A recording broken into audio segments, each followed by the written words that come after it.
Hello everyone, welcome back to Clary Prep. As you know, we have recently started our quick Indian polity series.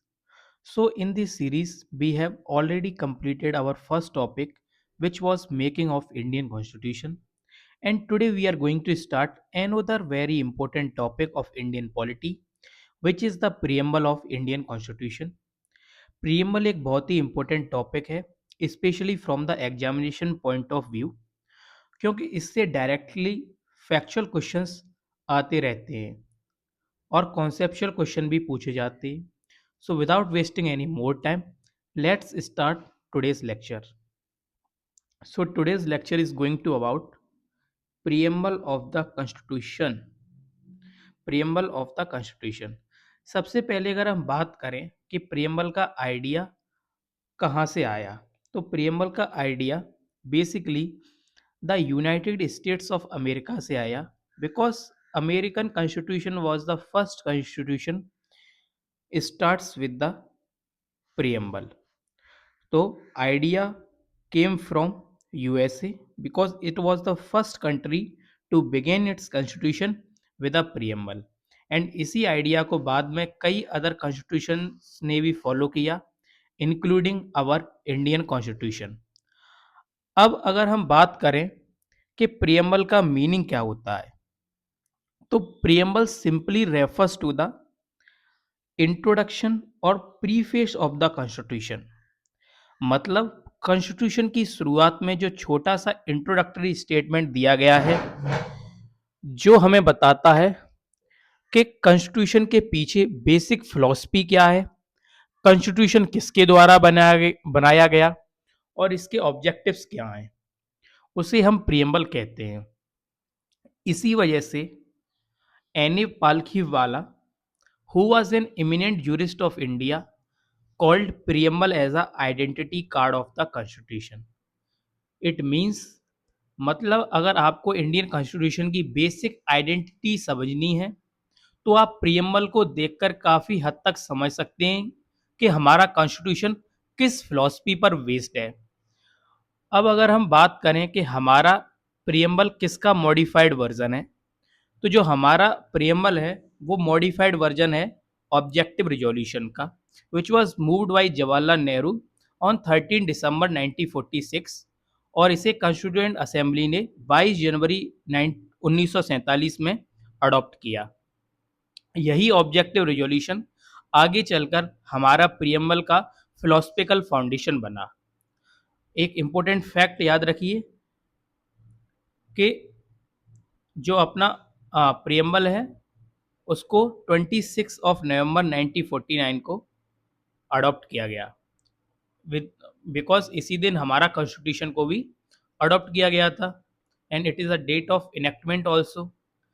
अब अगर बात करें कि amendment की, तो preamble has been amended only once so far. तो अभी तक जो हमारा इंडियन कॉन्स्टिट्यूशन का प्रियम्बल है वो केवल एक बार अमेंड हुआ है, with the 42nd constitution amendment act of 1976. इस अमेंडमेंट के द्वारा प्रियम्बल में 3 नए वर्ड्स को ऐड किया गया. वो थे सोशलिस्ट, सेकुलर एंड इंटीग्रिटी.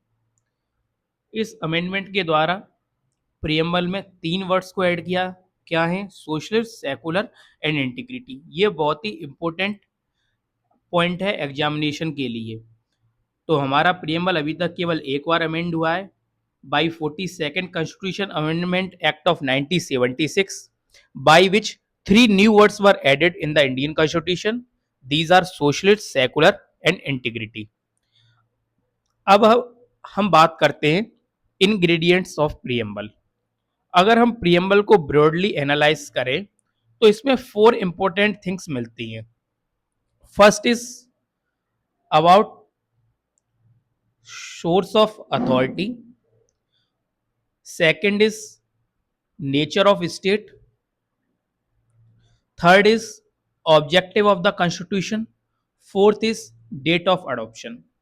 मतलब जो प्रियम्बल के मेन इंग्रेडिएंट्स हैं, मतलब प्रियम्बल हमें क्या बताता है, तो प्रियम्बल हमें मेनली 4 चीज़ों को बताता है कि कॉन्स्टिट्यूशन की सोर्स ऑफ अथॉरिटी क्या है, नेचर ऑफ स्टेट क्या है, मतलब जो इंडिया है उसका नेचर क्या है, हमारे कॉन्स्टिट्यूशन के ऑब्जेक्टिव्स क्या हैं, और डेट ऑफ अडॉप्शन को, मतलब कॉन्स्टिट्यूशन कब अडॉप्ट किया गया।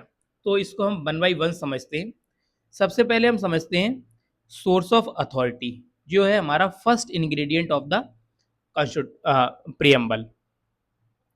इस सोर्स ऑफ अथॉरिटी का मतलब होता है कि गवर्नमेंट के पास पावर कहाँ से आ रही है, जो हमारी इंडियन गवर्नमेंट है उसको पावर कौन देता है, और कॉन्स्टिट्यूशन की अल्टीमेट अथॉरिटी कहाँ से आती है। इसका आंसर है पीपल ऑफ इंडिया, यानी कि we the people of India. जो हमारे प्रियम्बल की स्टार्टिंग लाइन है वो है we the people of India, मतलब इंडिया में पॉलिटिकल अथॉरिटी किसी किंग, मोनार्क या कॉलोनियल पावर से नहीं आती है, बल्कि ये कहां से आती है, people of India. The ultimate source of authority is the people of India. इसी कॉन्सेप्ट को हम पॉपुलर सोवरेनिटी भी कहते हैं।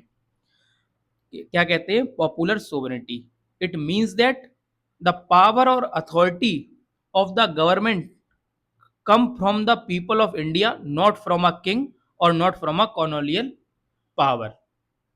दूसरा इंग्रेडिएंट है नेचर ऑफ स्टेट, मतलब प्रियम्बल हमें बताता है कि हमारी इंडियन स्टेट किस नेचर का है।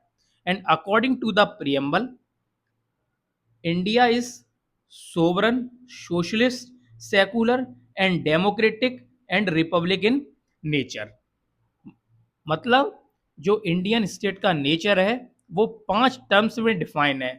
Means India sovereign country, India is a socialist country, India is a secular country, India is a democratic country and India is a Republican country. अब हम नेचर ऑफ स्टेट को one by one detail में समझते हैं कि आखिर में ये है क्या। तो सबसे पहले आता है सोवरेनिटी, मतलब कि India is a sovereign country. Sovereignty का एग्जैक्टली मतलब क्या होता है, सोवरेनिटी का सिंपल मतलब है कि कंट्री किसी दूसरी कंट्री पर डिपेंडेंट नहीं है, मतलब country is not dependent on any other nation, और ना ही इंडिया को किसी दूसरी कंट्री के रूल्स एंड रेगुलेशन को फोर्सफुली फॉलो करना पड़ता है। It means India does not have to follow another countries rules regulation by force. अगर हम कॉलोनियल पीरियड की बात करें, under colonialism India was a dependency dominion of the British empire. It means that colonial period के time India British empire के control में था, and India was a dependency और dominion of the British empire. But after independence India become a sovereign state. It means that India अपने internal और external affairs पर full and free control रखता है। Internal affairs मतलब देश के अंदर के मैटर्स, एक्सटर्नल अफेयर्स मतलब दूसरी कंट्रीज के साथ रिलेशन और foreign policy. So India being a sovereign state can independently take decision regarding both its external and external internal as well as external affairs. So sovereignty का मतलब क्या होता है, India has a full and free control over its internal and external affairs. Being a sovereign, India can acquire a foreign territory or cede a parts of cede a parts of its own territory। So India किसी foreign country को अपनी territory दे सकता है और किसी foreign country से territory ले सकता है। So in simple words, sovereign means India is not subordinate to any other countries and has supreme authority over its internal as well as external affairs. अब दूसरा नेचर क्या है इंडियन स्टेट का, वो है सोशलिस्ट इन नेचर। तो जो Indian state है वो कैसी है, socialist in nature. The word socialist The word socialist was added by 42nd Constitution Amendment Act। मतलब जो सोशलिस्ट वर्ड था वो ओरिजिनली कॉन्स्टिट्यूशन में एग्जिस्ट नहीं था, इसको 42nd कॉन्स्टिट्यूशन अमेंडमेंट एक्ट से ऐड किया गया। लेकिन इसका मतलब यह नहीं है कि 1976 से पहले कॉन्स्टिट्यूशन में सोशलिस्ट आइडियाज नहीं थे। कॉन्स्टिट्यूशन में पहले से ही कई सोशलिस्ट फीचर एम्बेडेड थे, पर्टिकुलरली थ्रू डीपीएसपी. तो socialist feature amended through DPSP in the Indian constitution. DPSP means directive principles of state policy. अब क्वेश्चन आता है, what exactly do we mean by socialist. सबसे पहले एक इंपॉर्टेंट डिस्टिंक्शन समझिए. Indian model is democratic socialism, not a communism socialism. अगर हम Russian revolution के कॉन्टेक्स्ट में कम्युनिज्म की बात करें तो कम्युनिस्ट मॉडल में private property all together abolish थी और मीन्स ऑफ प्रोडक्शन लार्जली कैसे थे, नेशनलाइज थे. मतलब प्राइवेट ओनरशिप को एलिमिनेट करके मीन्स ऑफ प्रोडक्शन पर स्टेट ओनरशिप स्टेबलाइज थी. But in India we follow democratic socialism.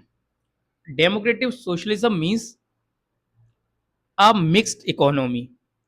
तो इंडियन सोशलिज्म का ऑब्जेक्टिव प्राइवेट सेक्टर को कंप्लीटली एलिमिनेट करना नहीं है, rather it aims to prevent excessive concentration of production in one end, aims to end poverty and improve public health, education and sanitation.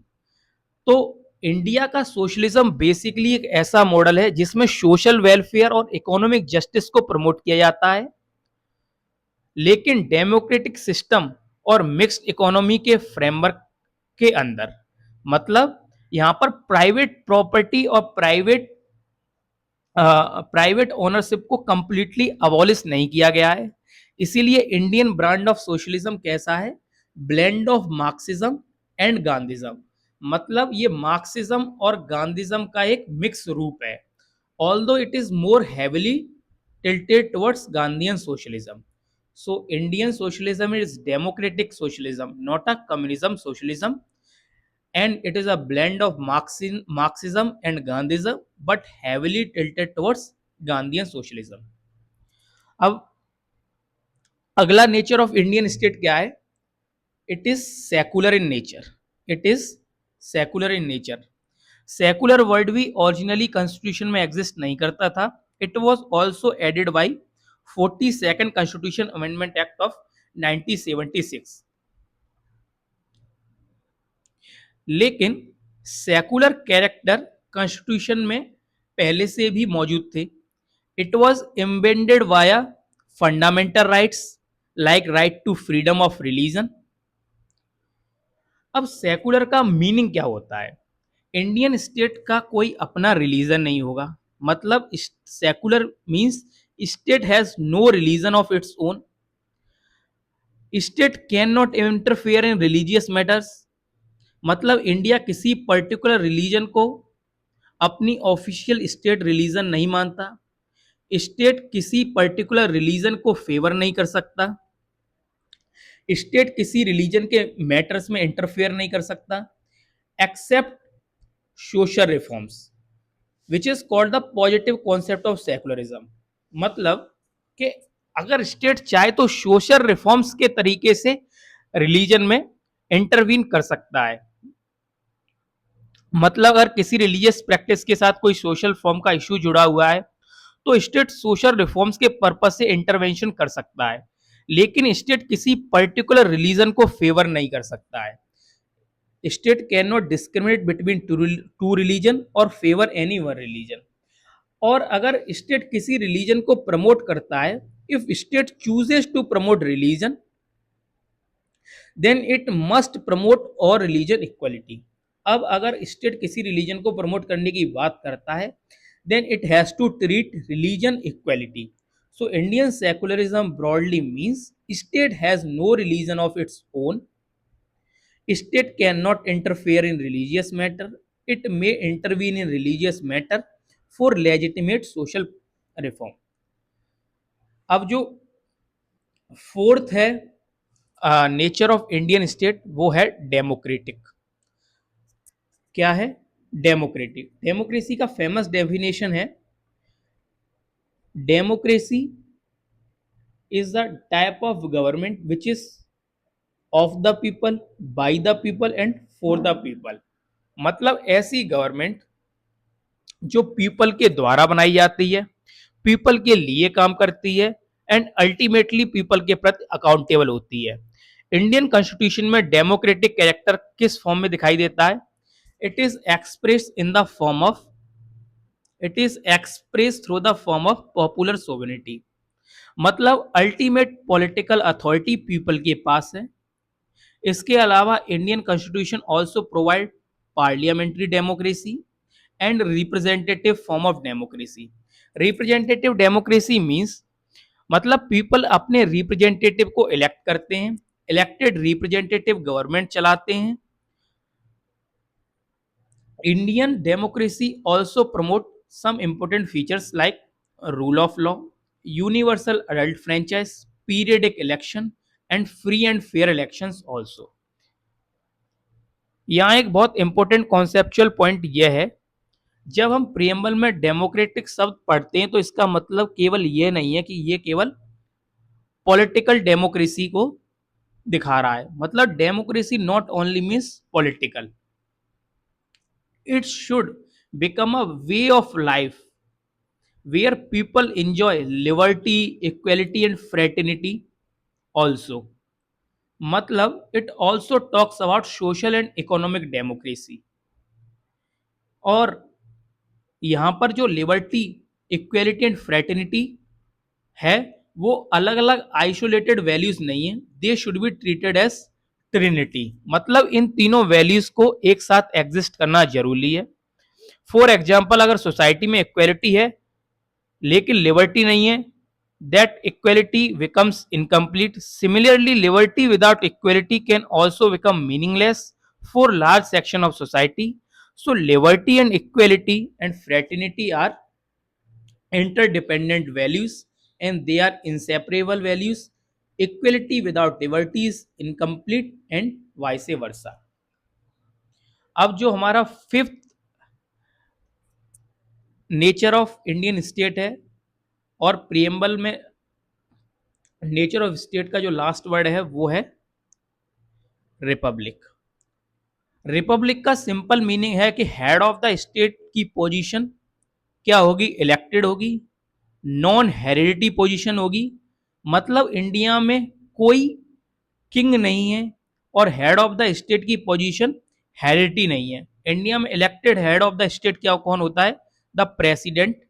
मतलब India elected head of state is an elected member, elected one which is the president of India, not a king and not a monarch. Republic के दो important implications हैं। It implies two things. First is political sovereignty vests in the people and the head of state is elected.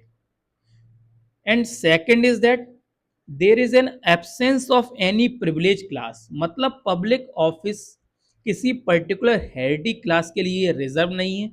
All public offices are open to everyone without any discrimination. So simply remember, republic means elected head of state plus absence of hereditary privileges। अब हमने nature of state को detail में समझ लिया। अब हम आते हैं ऑब्जेक्टिव्स ऑफ द कॉन्स्टिट्यूशन पे। किस पे आते हैं? Objective of constitution. अब हम बात करें ऑब्जेक्टिव ऑफ द कॉन्स्टिट्यूशन की,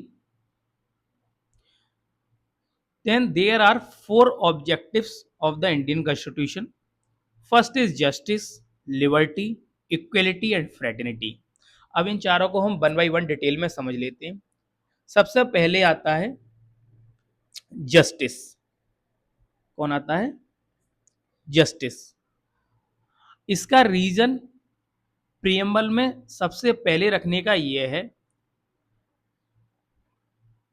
कि इंडियन सोसाइटी में हिस्टोरिकल पीरियड से कई प्रकार की इनइक्वलिटीज और डिस्क्रिमिनेशन एग्जिस्ट करते रहे। So justice reflects the inequality that existed in society since the time immemorial। That's why constitution makers deliberately made justice as the first objective।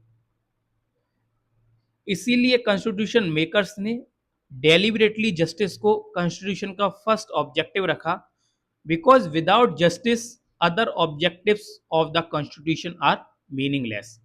अब preamble में जस्टिस के थ्री डायमेंशन है। First is social dimension. Social justice का मतलब होता है कि society में सभी सिटीजन के साथ इक्वल ट्रीटमेंट किया जाए।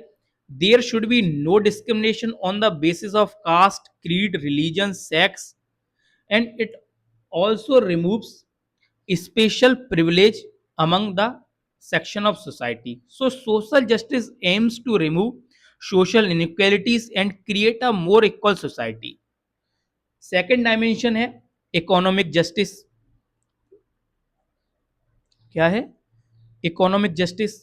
इकोनॉमिक जस्टिस का बेसिक ऑब्जेक्ट है सोसाइटी में existing income and wealth inequalities को रिड्यूस करना, removes income and wealth inequality.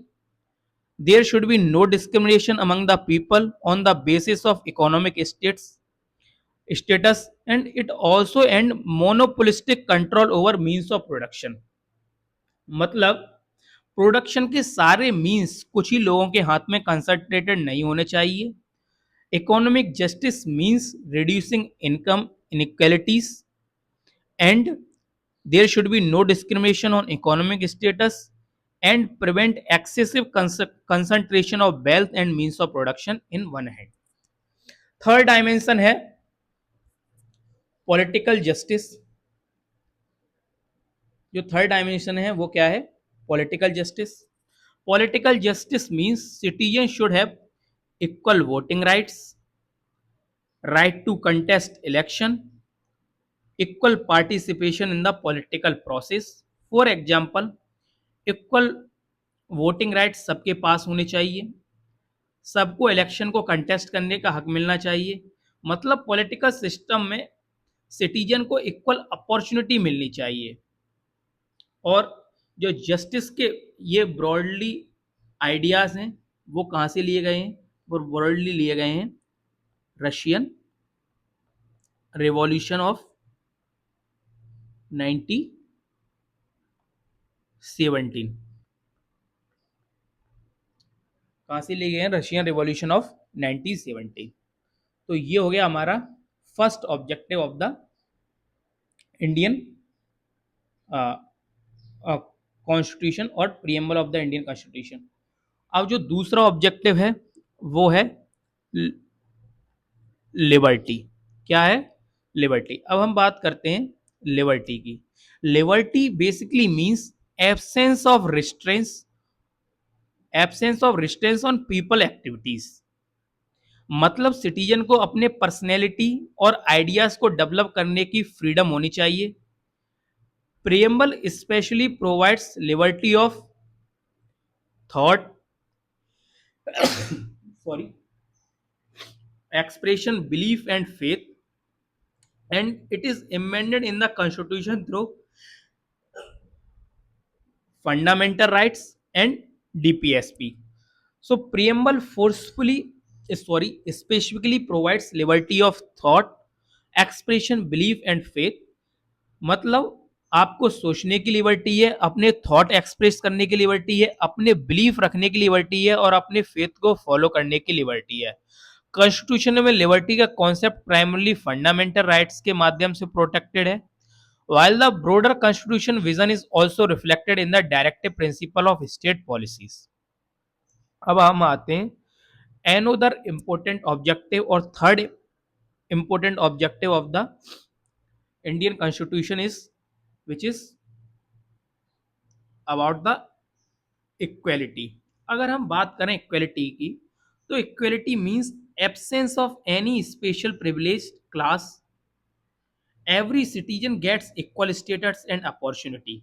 मतलब सोसाइटी में कोई स्पेशल प्रिविलेज क्लास नहीं होगी जिसे केवल उसके वर्थ, कास्ट या स्टेटस की वजह से स्पेशल कॉन्स्टिट्यूशन प्रिविलेज मिले। Every citizen should have equal status and equal opportunity. जैसे जस्टिस के थ्री डायमेंशन थे, सेम उसी प्रकार इक्वलिटी के भी थ्री डायमेंशन है। फर्स्ट इज सोशल और civic equality. Social or civic equality means there should be no discrimination on caste, sex, religion, gender. And constitution में इसे कई प्रोविजन के थ्रू इंश्योर किया गया है, like article 14 which is about right to equality, article 15 prohibition of discrimination, sorry, article 15 is about prohibition of discrimination, article 16 is about equality of opportunity, article 17 is about abolition of untouchability, and article 18 is about abolition of titles. तो article 14 to article 18 equality के context में बहुत important है। तो जो social equality है वो constitution में किसके माध्यम से प्रोटेक्टेड की गई है, वो है right to equality to right abolition of title from article 14 to article 18. Another important dimension is political equality. Political equality means all citizens have equal political rights and equal access to office, and there should be equal access to political office and subject to constitution qualification. For example, article 325. Article 325 provides that no person can be excluded from electoral rolls. No one should be ineligible for electoral rolls on religion, caste, and sex and other grounds. And article 326 provides universal adult franchise. So political equality ensures that citizens have equal political participation. Third dimension is economic equality. Economic equality means there should be no discrimination between people on the basis of income and wealth. मतलब economic status की वजह से unjust inequality नहीं होनी चाहिए। इस objective को primary directive principle of state policy support करते हैं। इसमें सबसे इंपॉर्टेंट प्रोविजन है article 39 which contains principles relating to livelihood for all citizen and equitable distribution of resources. So remember, equality has three dimensions: social, political, and economic. Now the fourth and last objective of the uh, preamble of the constitution is, or the Indian constitution is, fraternity. What about the fraternity? Fraternity का simple मतलब होता है sense of brotherhood, belongingness among people. मतलब citizen के बीच एक sense of belonging हो कि हम अलग अलग रिलीजन, कास्ट, लैंग्वेज या रिलीजन से बिलोंग कर सकते हैं, लेकिन अल्टीमेटली हम एक नेशन है। एंड फ्रेटर्निटी को प्रमोट करने में हमारे कॉन्स्टिट्यूशन फ्रेमवर्क में provisions like single citizenship and single constitution जैसे फीचर हैं। और फ्रेटर्निटी का बेसिक आइडिया यह है कि every citizen expected to respect other rights and live peacefully. Fraternity को टू इंपॉर्टेंट थिंग्स एश्योर करती हैं। First is dignity of the individual. Human dignity was consider as a supreme value in the freedom struggle. मतलब हर individual की personality और dignity को respect किया जाना चाहिए। इंडिविजुअल पर्सनैलिटी से is consider sacred and worthy of respect. And second is integrity of the nation. And this word was added by 1976 42nd Constitution Amendment Act. Integrity of the nation has both psychological dimension as well as territorial dimension. मतलब nation की integrity केवल territory को united रखने की बात नहीं है, it also means creating a psychological and emotional sense of national unity among people. So fraternity ensures dignity of the individual and integrity of the nation. अब हम आते हैं प्रीएम्बल से जुड़े एक इंपॉर्टेंट और कंट्रोवर्शियल क्वेश्चन पर, वो है is the preamble part of the constitution. यह क्वेश्चन सुप्रीम कोर्ट के सामने आया और इस इश्यू को दो लैंडमार्क केसेस ने लार्जली सेटल किया. The two important cases are Berubari union case of 1960 and Keshwananda Bharati case of 1973. And this has been a genuinely controversial question. अब हम बात करें बेरुवारी यूनियन केस की. तो जब सुप्रीम कोर्ट के सामने क्वेश्चन आता है बेरुवारी यूनियन केस में कि is the preamble a part of constitution और नॉट, इस केस में सुप्रीम कोर्ट ने माना कि preamble is very important because it shows the general purpose behind the constitution provision. मतलब कॉन्स्टिट्यूशन के कई आर्टिकल और टर्म्स ऐसे हैं जो एम्बिगियस हैं, जिनका डेफिनेट मीनिंग इमीडिएटली क्लियर ना हो. ऐसे केसेस में प्रियम्बल में दिए गए ऑब्जेक्टिव्स की हेल्प लेकर उनके प्रोविजन को इंटरप्रेट किया जा सकता है. So supreme court said that preamble shows the general purpose behind the constitution provision and many terms in the articles are ambiguous and lack of definite meaning, and these may be interpreted using the objective in the preamble. But despite this importance, the court held that preamble is not a part of the constitution. So Berubari union case का conclusion आता है preamble is not a part of constitution. तो इसका verdict क्या है? Preamble is not a part of constitution. अब आता है एक और लैंडमार्क केस, वो है केशवानंदा भारती केस. केशवानंदा भारती केस जब सुप्रीम कोर्ट के सामने आता है तो इस केस में सुप्रीम कोर्ट ने प्रियम्बल की इंपोर्टेंस को क्लियरली रिकॉग्नाइज किया. Court observe the preamble is of extreme importance. The constitution should be read and interpreted with the help of grand and noble vision enshrined in it. और यहां supreme court ने रे बेरीवानी union के opinion के को reject किया और court held that preamble is a part of constitution. तो केशवानंदा भारती केस में जो रे बेरीवारी यूनियन केस का जो वर्डिक्ट था उसको ओवर रूल किया गया और यहां पर स्टेबलाइज किया गया और यहां पर वर्डिक्ट दिया गया preamble is a part of a constitution. अब जब प्रियम्बल कॉन्स्टिट्यूशन का पार्ट केशवानंदा भारती केस ने स्टेबलाइज कर दिया तो अब क्वेश्चन आता है कि क्या ये लीगली इन्फोर्सिएबल है या नहीं? Can we legally enforce the preamble?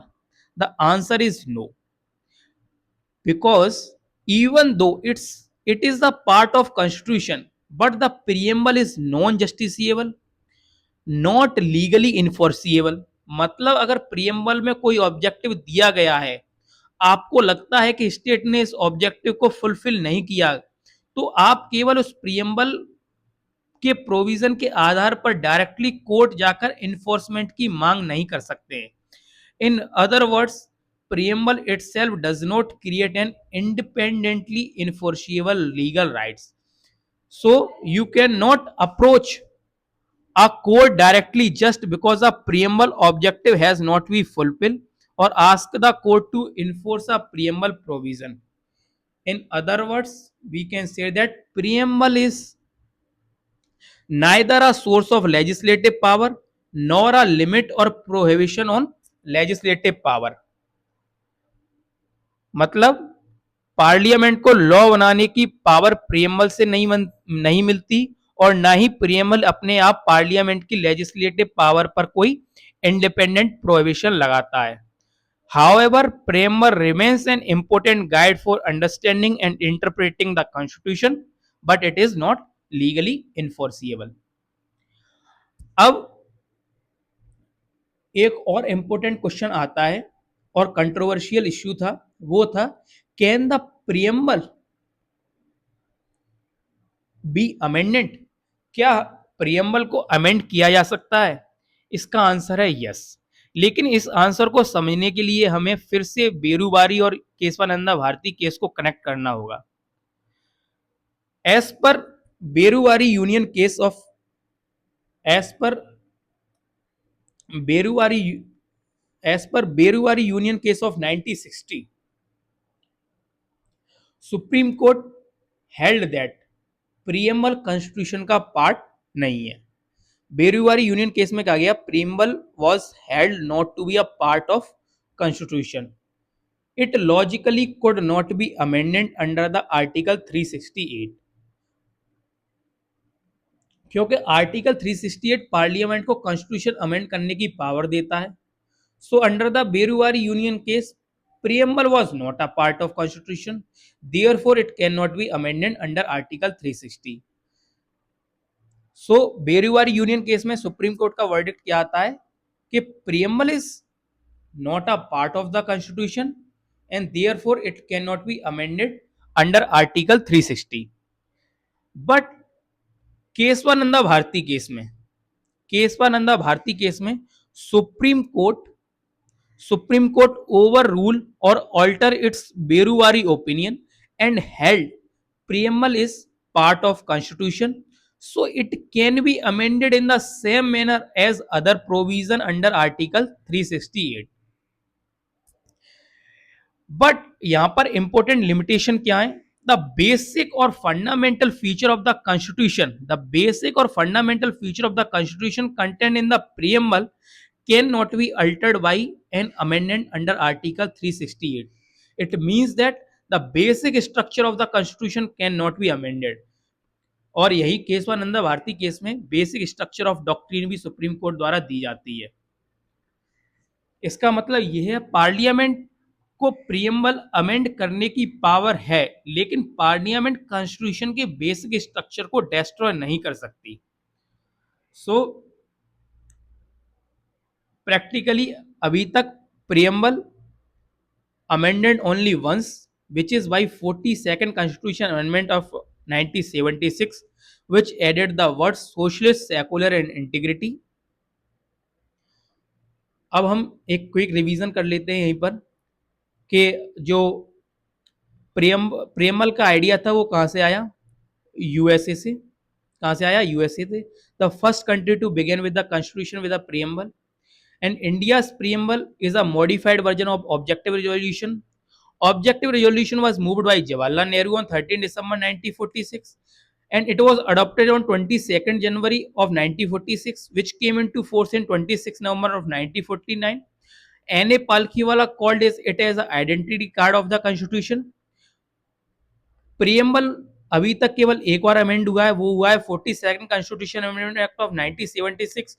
उसके द्वारा 3 वर्ड को ऐड किया गया प्रीएम्बल में, सोशलिस्ट, सेकुलर एंड इंटीग्रिटी को. प्रीएम्बल हमें नेचर ऑफ स्टेट बताता है. नेचर ऑफ स्टेट क्या है? Sovereign, socialist, secular, democratic and republic. It also tell us the objectives like justice, social and economic and political justice, liberty, equality of social and political and economic, fraternity. तो ये objective को भी ensure करता है. Berubari union case में क्या कहा गया? Preamble is not a part of the constitution and not amendable under article 368. This verdict is overruled by Kesavananda Bharati case, which said that preamble is a part of constitution and amended under article 368, but basic structure should be protected and preamble is always non-justiciable, no direct enforcement of its objective. तो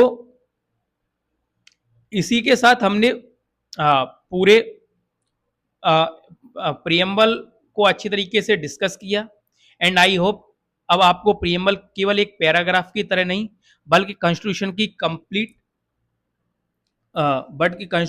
complete philosophy की तरह समझ आया होगा, क्योंकि अगर आप preamble को प्रॉपरली अंडरस्टैंड करते हैं तो इंडियन कॉन्स्टिट्यूशन के कई अदर टॉपिक्स को समझना भी आसान हो जाता है. So with this we completed our topic of preamble of the Indian Constitution. In the next lecture, we will start part 1 of the Indian Constitution, the Union and its territory, which deals with Article 1 to 4. So thank you very much for watching this lecture. I will see you in the next lecture.